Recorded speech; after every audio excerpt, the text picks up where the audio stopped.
and we're here with some off-meta tactics and combos because it's time to remind you gits that there's always more than one way to war. All right, everybody. I'm going to bring you some combos. You guys might see familiar with some of these if you've seen our lists, but in general, we're going to have some off-meta combinations that I think need to be brought to the attention to the Ork community as a whole.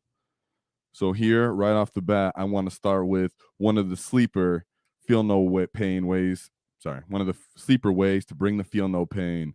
So the Deathkilla Wartrike with the super cyborg body combination with a war biker unit. People like to bring this with the knobs on war biker unit sometimes. I prefer a straight up 3-man combo, keep the unit nice and cheap because it's not really for offense. It is for small skirmishes, but not necessarily big time offensive potential when you start investing big knobs. I like to keep that at a point cost of 165 points. Reasonable when you got to take out a distraction. Maybe you got to get up the board, let enemies know I'm going to be playing for, remember that you always want to harass what enemies think they're going to hold on to in the mid board. So if there's multiple objectives in the middle of the table, you understand that one they're going to give up to you for the most part, the one that you most commit to, and the one they most commit to. You need a unit that's possibly going to get over there, box people out of the objective, steal it with the OC, remain there for too long, skirmish with them, and that feel no pain makes that 9 wounds on the Deathkilla Wartrike mathematically equate to almost 15, maybe more. Obviously, you never know how the feel no pain have the feel no pains ride, as well as the unit itself being toughness 6 is a nice threshold to not be smirked by small arms fire. You understand, but you also have the essentially bodyguards of the 10 wounds worth of war bikers themselves, 9 wounds of obviously the feel no pain Deathkilla Wartrike himself. It's great for letting enemies know, hey, before the game starts, this guy unit can auto advance 6. So in the back of their head, they're understanding your threat range is 12 plus 6 with the automatic 6 going into a wall. Letting enemies just know that messes them up with their movement, their unit placement, possibly even their deployment, depending on what mission and deployment zones you're playing. Now, one thing to keep in mind with this unit that it is the weaknesses of the unit. Hard to hide the large bases. When you're looking at a Deathkilla Wartrike, if you start to commit to a 6-man unit, let's say that Warbiker unit, you feel in your heart, you really are feeling the way of the speed wall, and you go, hey, I want to crump with this unit. Understand that unit becomes obnoxiously large when it becomes a 6-man Warbiker unit.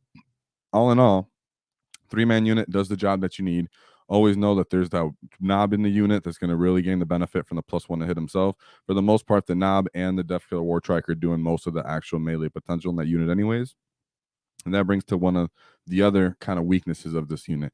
When you look at character combinations in Orks and even 40k as a whole, you don't have doesn't have the killing potential as the other units. This is more of a skill-based tech piece that you have to understand. Okay, the rest of my list is going to benefit from this list existing and surviving more than the enemy wants it to. What I mean by that is you could bring a Beast Boss on Squigosaur and Mazrok Scragbag on the same list, and you have the triumvirate for a feel no pains for less of an investment than a whole nother Beast Boss on Squigosaur himself. And you might think, oh, well, the difference is, why would I want to bring that instead of just and bring bikers instead of just a Beast Boss and Squigosaur? The bikers themselves help you play the mission, screen objectives, and steal objectives themselves. Remember, bikers also have assault, so they can perform secondaries better than a Beast Boss and Squigosaur would do.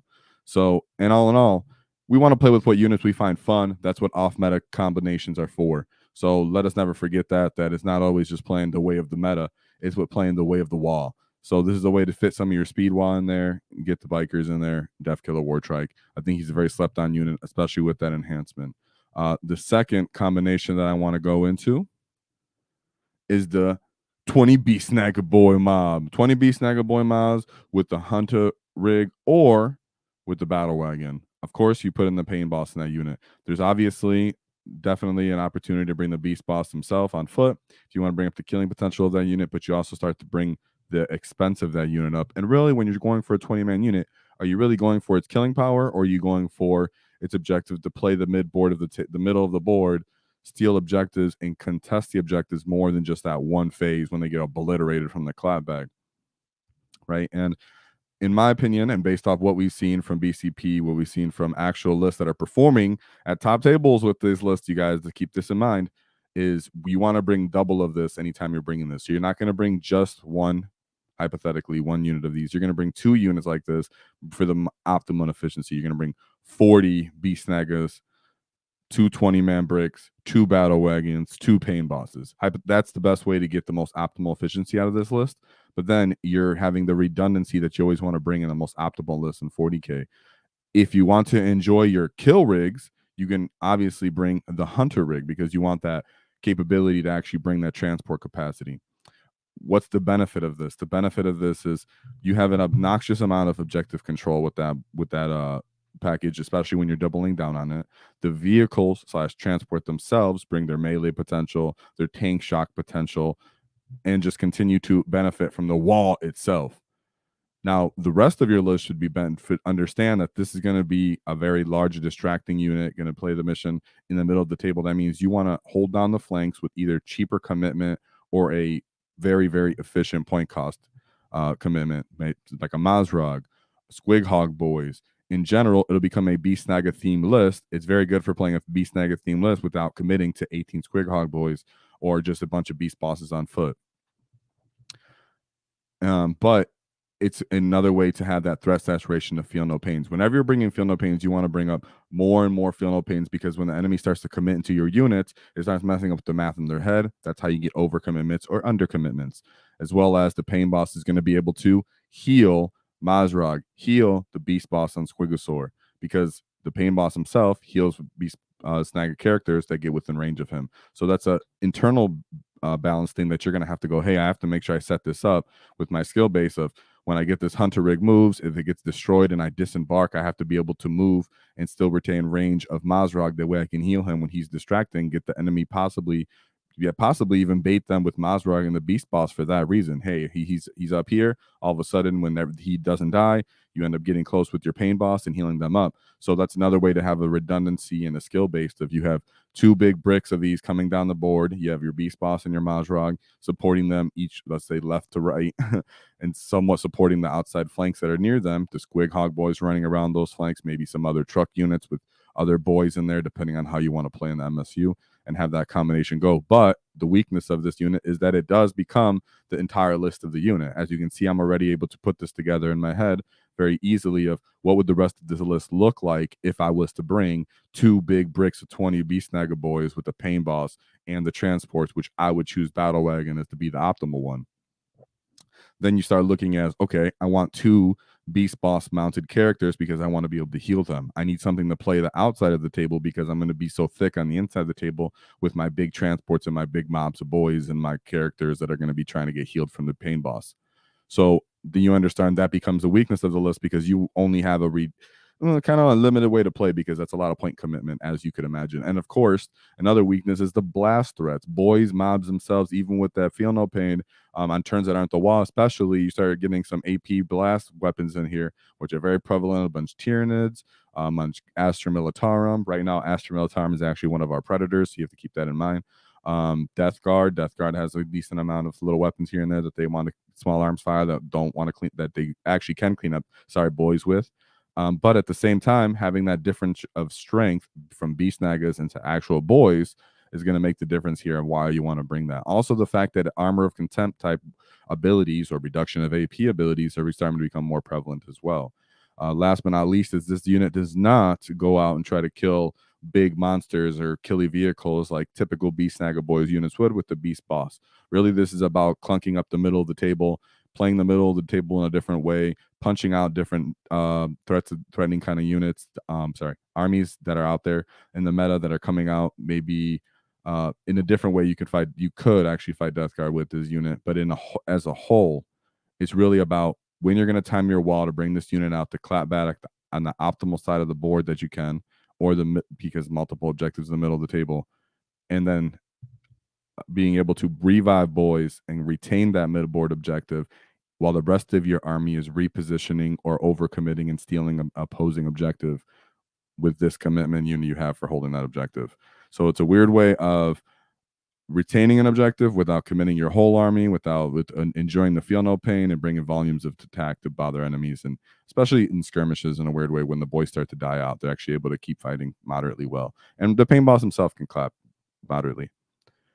Going into another combo unit that I like to bring in mind is what we call the SWAT combo. So the SWAT combination is a truck, maybe 5 knobs, 5 burner boys, or 5 flash kits. Optimally, it's knobs and burner boys, knobs and flash kits in this truck. Now you're thinking, what? Why? That's why it's called the SWAT team. You have the melee potential of the power clawed knobs coming in there.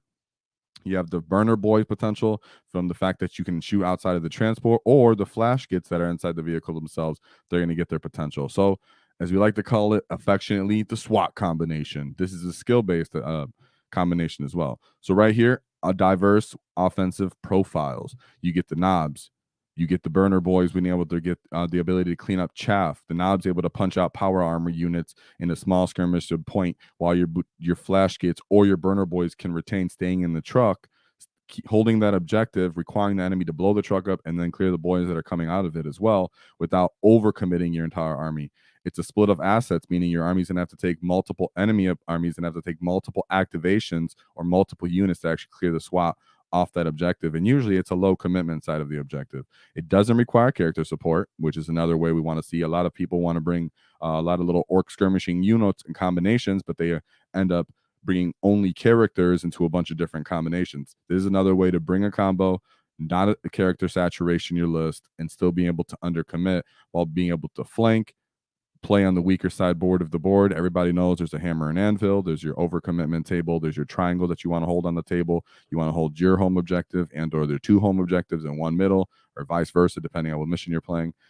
This is a way that you can throw in a nice combo. Hey, you might have your trash over here, you might have your lictor over here. Well, I can end up taking out your lictor with these multiple different profiles, because I can do that. I can do your gargoyles, I can do your Eldar warp spiders, I can do Space Marine intercessors, I can do Space Marine infiltrators.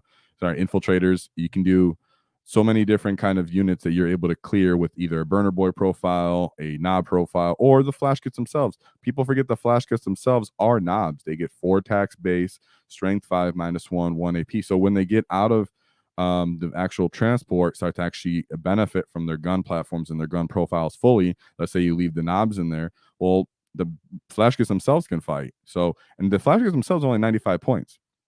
A lot of the time you'll see people say, hey, you can only bring flash kits when you're bringing Captain Badrook. I beg to differ. As long as you're keeping them in 5-man units and letting it be a part of a SWAT team. That's a good way, because think about it, for 95 points, that's 10 more points than just a 10-man unit of boys. You're getting a higher strength profile. You're getting a snaz gun profile. You're getting the lethal ammo runt ability. So as a whole, it's a slept-on unit. I don't think people should underappreciate what a 5-man flash kit unit could do in a truck. And like we like to say, it's without committing fully and causing the enemy to usually overcommit into that, because they're like, ooh, there's burner boys, ooh, there's flash kits, there's knobs, there's trucks, ooh, that's a good amount of wounds, that's a decent amount of OC. The truck itself can tank shock me with the knobs can throw grenades at me. It ends up getting kind of crazy when this becomes to a skirmish fight. But one of the weaknesses, it is a 230-point combo. You understand that if you do have a bad truck placement, if you do overcommit or undercommit, whether let's say you disembark everything from the truck and you kill so what should have just been a small skirmish with your burner boys, and now you've left all your knobs and your burner boys in the open, you get cleared. Oh well, you just messed up. So that does leave you the capability to mess up as a player. Also, the smaller units mean that, hey, maybe the dice mathematically might favor you for the most part, but because you're not oversaturating, as orcs like to do, more is better, bigger is best. Sometimes it's not, and in this case, usually it is, but in this case, you're trying to take advantage of it not being the only way to play. You understand how dice roll, that those 5 knobs might end up whiffing, so they're still hitting on 4s with no character support. So you got to remember that. And as a whole, this unit, once you pop the truck, is susceptible to some counter charges. Let's say there's Terminators. Let's say there's some World Eaters armies that just want to automatically get into stuck in combat with you with 8-bound or anything like that. Once you pop the truck somehow, they're susceptible to being countercharged because they don't have great armor saves, and they're not necessarily the most durable units that are within the SWAT combo. So it is the skill-based tech, but it is a great tech piece, and we've seen it used at high-level tables as well. Even though this is called off-meta, it's because most people don't bring this, but when you do get practice and know how to play with these combinations, they're very effective, and we've seen that at the GT level. So going into another combination, we have the Lootas and the Big Mek with shock attack gun. Of course, you can see we have the mech as an optional and the truck as optional. So as a whole, the way I want to see this is you have a great mid-board threat range. I'm objectively speaking, I really want to put it overlooking an objective, not touching my home objective. I don't want to give people incentive to kill them to score one of their secondaries for killing me if I'm on my own home objective. I really want to place them somewhere to benefit from plunging fire. I can see the enemy objective, get the rerolls for the Lootas fully, giving it to the benefit to the shock attack gun. That way he can get his free full rerolls, because I really want to start inducing battle shock if he starts getting his offensive capabilities off. You do want plunging fire, because there's a huge difference with Lootas if you're telling them, hey, I'm going to give -1 AP or -2 AP. So with that being said, it does, if you have plunging fire, it brings a nice ranged AP that most other orc armies aren't going to get. Different way to bring the DACA without just bringing flash kits and Captain Badrick if you can't get some of your own flash kits and you want to enjoy your Lootas. It's a great way to enjoy your Lootas. The ways I would optimally say it is perfectly fine running the shock attack gun with 5 Lootas. You don't even have to fully commit into 10 Lootas when you're doing this combination, because really the big winner here is the shock attack gun himself if he's optimizing from getting the rerolls. And remember, he has great AP at -4 AP. It is strength 9. It doesn't get us to that. It would be much better at strength 10 threshold, but having AP 4, possibly 5 with plunging fire, is something that you really, really like to see on an orc list. And of course, trying to do some tank shock, some battle shock. Also, armies don't really want to commit that's something that's that far down range. When you're playing with orcs, you understand that you're saturating the mid board with your own armies, with your own units, and an enemy doesn't want to go, hey, let me shoot my heavy bolters 36 inches down that range at those Lootas over there. They really don't want to do that. They really want to take those heavy bolters. They want to shoot them into the Squig Hog boys if they have to. Be Snagga boys. There's so many other options. There's only so many shots. So when people go, oh, my Lootas are going to get shot, they're trash defensively. Yeah, they're also trash in points wise. So that's okay. You don't have to worry about that. But for the profile they bring, it's good anti-elite infantry, cavalry, and beast profiles, because it does get you over that threshold of, oh, it's T7, it's T6. Yeah, these weapons are strength 8, strength 9. You're putting them into that's a good volume, especially if you are getting the rerolls, and you end up really appreciating that, benefiting that, because those units are the same kind of units that want to countercharge our orc units. What's not good about it?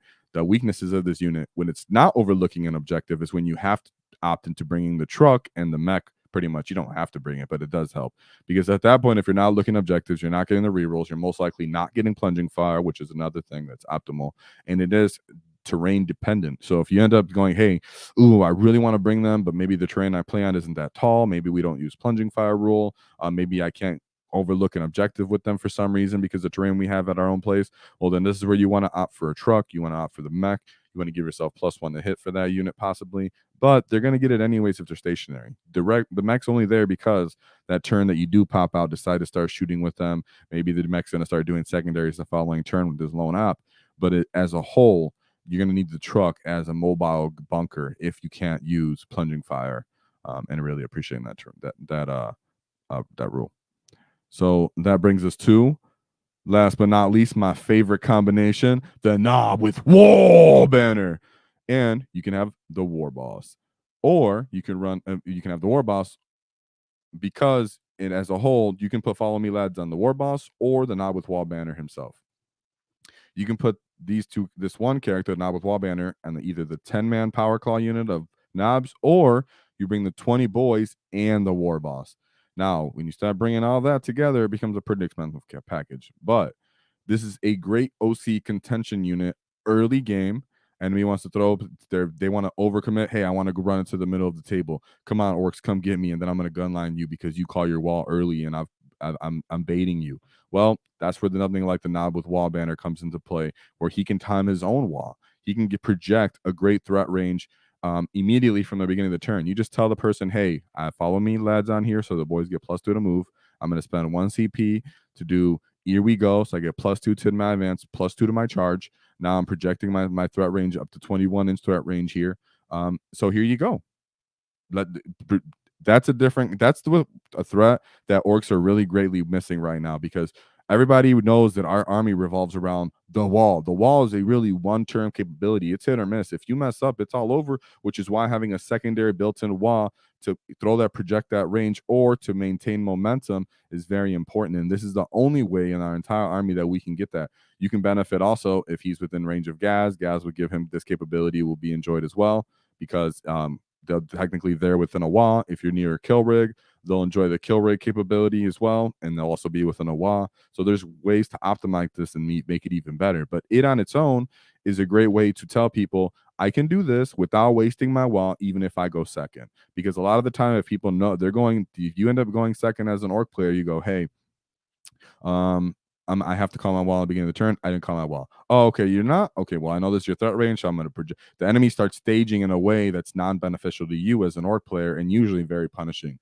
A wall with your banner lets them know, hey, in this turn, no, I'm not letting you stage like that. I'm going to declare a wall with my knob with wall banner. If you walk up to the middle objective, I'm going to be able to advance and charge, get to you, steal that mid objective table while the rest of my army moves over to the flanks and starts staging with my hard hitters. And that's something that will catch people off guard all the time. Not to mention the knob with wall banner himself goes up to 5 OC. He has a built-up 4-up invul during that, so he's a little hard to precision out. The war boss himself will enjoy the knob with wall banner's wall and your full game wall. So that's 2 turns of your war boss in that unit getting his 9 awesome attacks. Giving the boys +1 to hit is amazing.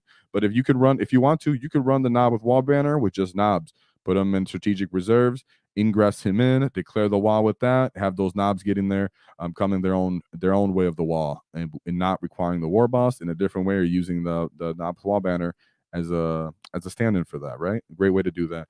And it's a great way to keep using the bucket of dice and keeping momentum with Orks. But the weakness is it does become about a 330 point combination when you include the war boss in that unit. I do not think you have to use the war boss in that unit. It can be the knob with wall banner, the 20 boys themselves, but as a whole, people do run it with the war boss because it does make a difference to get double walls with the war boss. You do have an issue with blast or open terrain. If you know you're not playing on somewhere with a lot of good terrain, maybe you're beginning players and such, there's a good chance that some people you play against have a lot of blast and you don't have terrain. They will try to shoot you off the objective, might force you to try to strategic reserve this unit, which makes it not the reason you start to bring it. So then it becomes harder to use. This is a good, if you're playing GW type terrain, it makes a big difference here. Even on ITC terrain, it makes a good difference here. WTC terrain, it makes it, you can use that as well. But like I said, it's a skill based thing. As much as I really like this unit in my skill tier list army, my tier list video, I place this somewhere in the middle because it's very skill based. Understanding that, hey, these guys are moving on foot.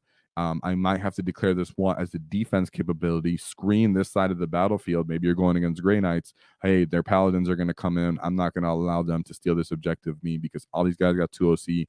I have a huge area that I'm being able to screen out with.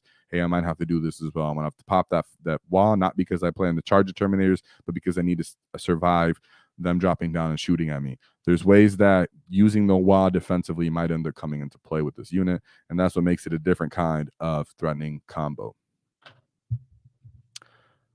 So with that being said, guys, these were my 5 favorite Ork combinations units. We have, just start from the beginning, the Deathkilla Wartrike, 4-up Feel No Pain, War Bikers.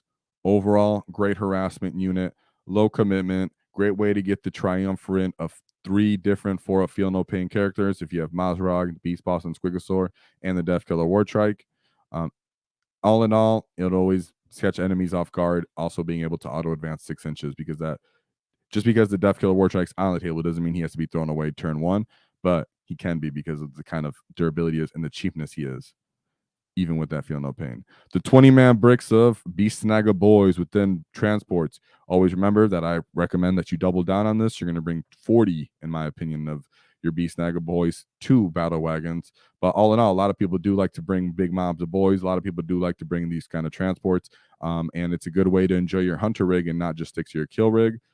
This does require you to build around the rest of your list, but you'll enjoy it. And it'll be a different way to enjoy the Snagga and the Feel No Pain wall. You have the SWAT team combo where you have enjoyed the benefits of the knobs with their power claws, as well as the burner boys and or the flash kits with their shooting out of transports. destroying small skirmishing scoring units, winning out on your weak flanks, and not requiring you to commit over too much with your units. You obviously have your Luta combination with your Big Mek with the shock attack gun. Great if you have terrain that you're overutilizing plunging fire. Great if you can overlook midboard objectives so you can get rerolls from the flash gets. All in all, this is an overlooked DACA unit. It's been brought to, I know Blake Kilton ended up using it at the London Grand Open. He ended up only dropping, I believe, one game with having Lutas and Rocket Truck Squig Buggies on that list, so never overlook that. And their profiles at a great strength. So I really appreciate that, and you will too, considering that you don't have to charge every single thing at full max potential when you can just DACA it down, right?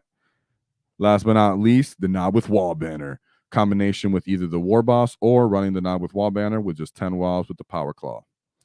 I think this is going to be something that I think Ork players are going to have to start getting used to or trying to utilize in their own way, because being able to project yourselves and your wall twice in a game retains the momentum from the Orks, retains the calculations of the enemies having to go, hey, I don't know if I'm going to have to pre-measure exactly how this Ork player is going to end up, because everything is based off the fact that our wall is in play. So having a unit that can declare a second wall, going to actually utilize Here We Go, because Here We Go is a slept-on stratagem, and bring OC as well as volume of attacks that can cover a bunch of different of our actual problematic matchups, is a big improvement to the Ork overall. So if you're dealing with Astra Militarum, being able to run up and touch all their tanks would make a huge difference, right?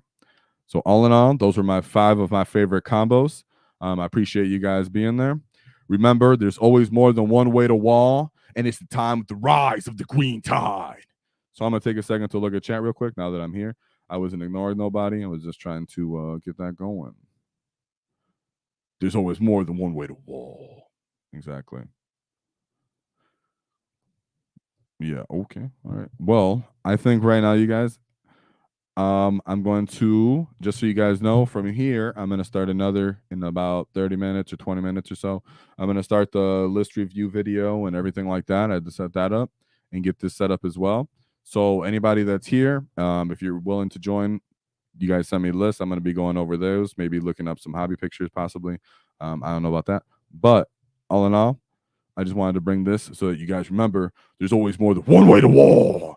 And I'll be back in about 20 minutes. Oh, what would you guys say? Let me see that. I'm a big fan of the brick of Lutas with the Big Mek with shock attack gun. I just put them in the open to draw fire, and if they're ignored, they can still do some work. It shuts down an objective that I'm not focusing. Yeah, exactly. It's just, and especially if it allows you to actually do Overwatch and not be actually that terrible. So not that you're always going to want to do Overwatch, but there are those times where enemies think they're freely moving around because they're playing against Orks, and you're able to actually punish them with Overwatch, which is what Flash gets do. But Lutas could do that as well when you're getting a bunch of rerolls. So yeah, guys. Remember, there's always more than one way to WAAAGH. Those are 5 combos. Let me know how you feel in the comments, or how you guys feel as a whole. Don't forget, if this was useful to help you be more creative with your WAAAGH, to leave a nice subscribe. And I'll be back with the facts. Whoa!